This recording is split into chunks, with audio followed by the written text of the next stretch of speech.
we have a lot of patriots who are parents who are stepping up to these school board meetings, and they need our support. Again, we'll get into that soon. That's one of the things I talk about in the book. We need a big network, a support network. We need people who are going to provide them with all kinds of information and advice, legal and otherwise.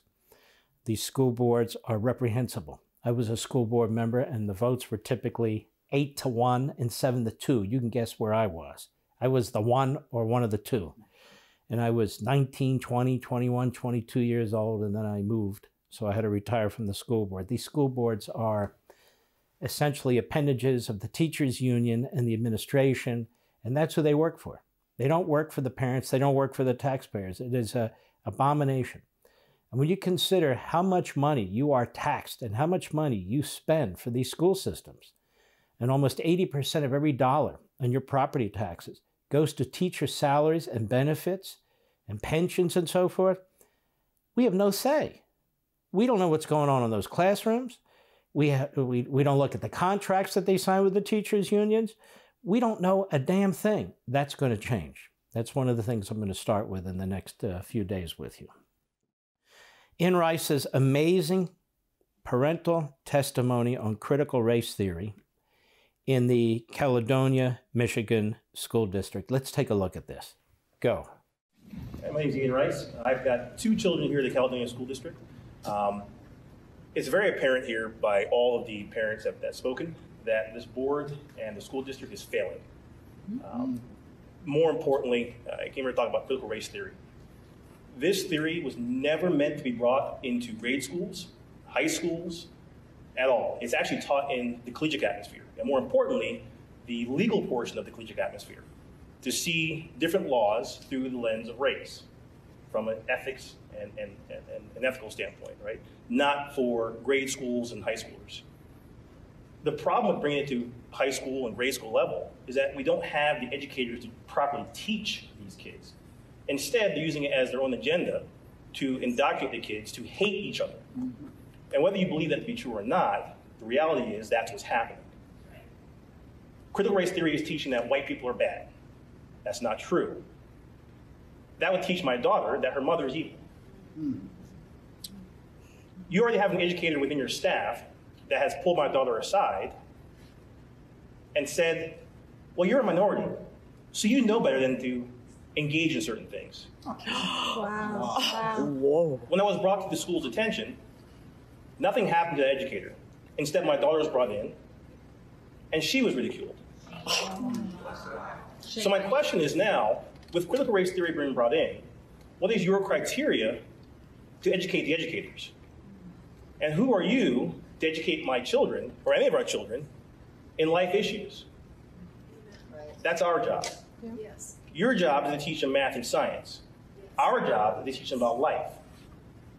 I believe racial issues and tensions across the U.S. are nowhere near what they used to be decades ago. Do we have a long way to go? Sure.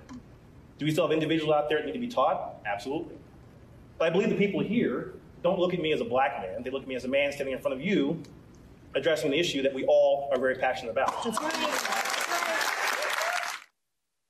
You know, this sort of thing almost brings tears to my eye because in a strange way it's uniting so many of us, regardless of our background, our color, and all the rest of it, to a common enemy, and that is hate and racism and Marxism. That's the common enemy. And the fact that a gentleman like this has to go to school and defend his daughter because she's interracial, or that you have to go to a school board meeting and talk like this is so contemptible to me, so unbelievable to me.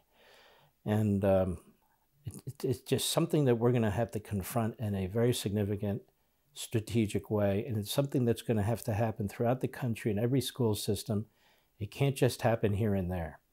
But I want to salute this gentleman and all the men and women thus far, parents and taxpayers who've gone to these school board meetings and made their presence known. I happen to live in Loudoun County, which is the epicenter of most of this, but it's happening everywhere, everywhere. It's being pushed by the National Education Association and the American Federation of Teachers, and they are in every single one of our government-run public schools, every single one.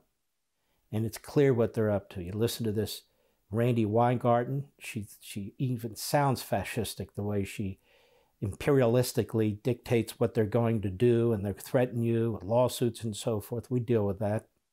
And the National Education Association, which is embracing critical race theory, ageism, all the other isms.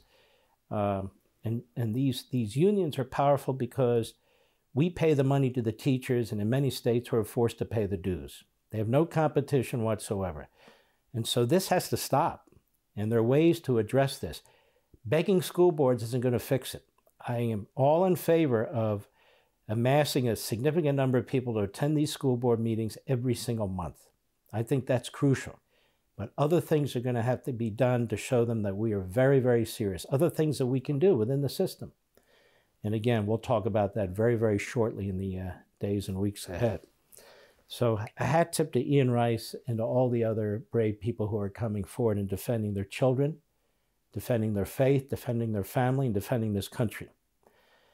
And let's take a look by comparison at Cuba, as Bernie Sanders, the Marxist, puts it.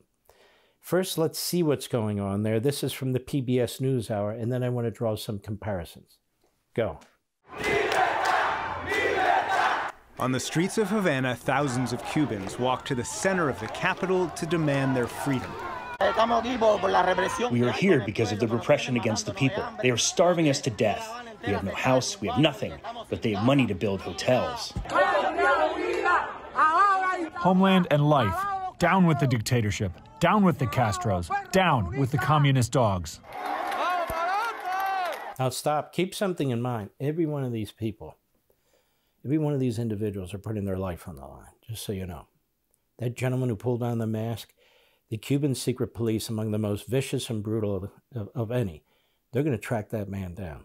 This is deadly serious for this people. It's not like in our country, you steal and you abuse people and you attack people, you attack the cops, and you're celebrated and you're protected by the Democrat Party and the media. It doesn't work that way in Cuba. Go ahead. Their phones and spread the call to demonstrate via internet they've only recently been able to access. First in San Antonio de los Baños, south of Havana, and then to hundreds of cities throughout the country. Let's stop there. So now what's happened? Xi and Communist China have built a system for the Cuban government, which they're now instituting, which kills the internet. So the internet in Cuba right now is not working. The Communist Chinese build it, and some people believe, like Senator Rubio, that they're actually operating it now and shut down the internet system. So this sort of thing, they hope, can be crushed. Go ahead. It wasn't all peaceful. 90 miles east of Havana, protesters overturned a cop car. In response, police arrested dozens and plainclothes officers administered the state's justice. They're not plainclothes officers. They're secret police. Go ahead. State security beat me and my daughter. They beat us because we were walking down the street. The nationwide release of anger from protesters willing to personally yell at Cuba's president, the product of acute shortages of COVID vaccines and other medicines, despite a COVID outbreak and more Cubans getting... And by the way, so what happens? American Marxists, like the Squad, which is a cabal of Marxists, and Bernie Sanders, a longtime Marxist, and their surrogates in the media and elsewhere in the Democrat Party are blaming America. They're blaming America for what's been going on in Cuba since 1959. And just so you know, we are not preventing medicines from coming into Cuba, including vaccines, and we're not preventing food from coming into Cuba. We have prevented other things from coming into Cuba the best we can, certain technologies and so forth and so on. But when it comes to human needs, we're not responsible for that. Go ahead. Anger over inflation that could hit 500% this year. But it's also the product of long-standing outrage over an economy that for years failed to lift up working-class Cubans. Yesterday, Cuban President Miguel Díaz-Canel accused demonstrators of being U.S. sellouts. Today, he blamed the 70-year-old U.S. trade embargo. Lift the blockade, and we will see what our people are capable of. But in the White House today, President Biden took the protesters' side. Now, let me tell you something. It took Biden 24 hours to say anything. And he and his administration first said it was due to the coronavirus, which is spreading and has spread virulently in Cuba. And Biden joined in saying it was the virus, pretty much, and so did his spokesman, Psaki. Then, because he was heavily criticized, he pulled back and says, we're standing with the Cuban people. This is really a gutless man in the Oval Office. Go ahead. People demanding their freedom from an authoritarian regime. The United States stands firmly with the people of Cuba as they assert their universal rights, and we call on the government of Cuba to refrain from violence. It's been 27 years since Cubans protested en masse, but those demonstrations were only in Havana. Yesterday's protests were across the country, spontaneous and leaderless. And now we have somewhat of a blackout going on in Cuba, where it's hard to get any information, because that's the way these countries work, much like big tech in America, if you will. Go ahead. We turn to Lilian Guerra, professor of Cuban history at the University of Florida. Lilian Guerra, welcome to the NewsHour. So, how historic were yesterday's demonstrations? Well, they were really unprecedented. We have not seen anything like this in 60 years or more in Cuba. They are not just extraordinary in their magnitude, but they are also geographically vast in terms of the number of cities and places where they have taken place. And the quality of people's denunciations, the diversity of voices, but also that people are openly calling this a dictatorship, and today even calling for the end of communism openly in Holguin, which is in far eastern Cuba. This is all really uncharted waters. Now, you know what this is? Marx talked about the masses rising up, the proletariat. This is the masses of freedom-loving Cubans rising up, attacking communism and Marxism. And you'll notice, even in our own country, there's no rising up the masses, the great middle class, the proletariat, to overthrow our system, to challenge our system. For all the talk about January 6th and an insurrection, the real insurrection has been going on for a long time in this country. And it's the Democrat Party and the American Marxists and the others, their surrogates, who are overthrowing one institution after another, trying to change our language, trying to get people fired who don't agree, attacking the First Amendment, attacking the right to assembly. They attack the police, but then they use the police to protect themselves with police state tactics in some ways. So there is an overlap. Now, not in every particular, but in the mindset. This is why it took Joe Biden so long to say we stand with the Cuban people. This is why Bernie Sanders still hasn't given a full-throated denunciation of the government over there. And this is why the cabal of Marxists who call themselves the Squad have been absolutely silent about what's taking place in Cuba, as they have about what's taking place in Venezuela, China, North Korea, you name it. And those Cubans, they're carrying the American flag. In our country, Black Lives Matter, Antifa, and their ilk burn the American flag.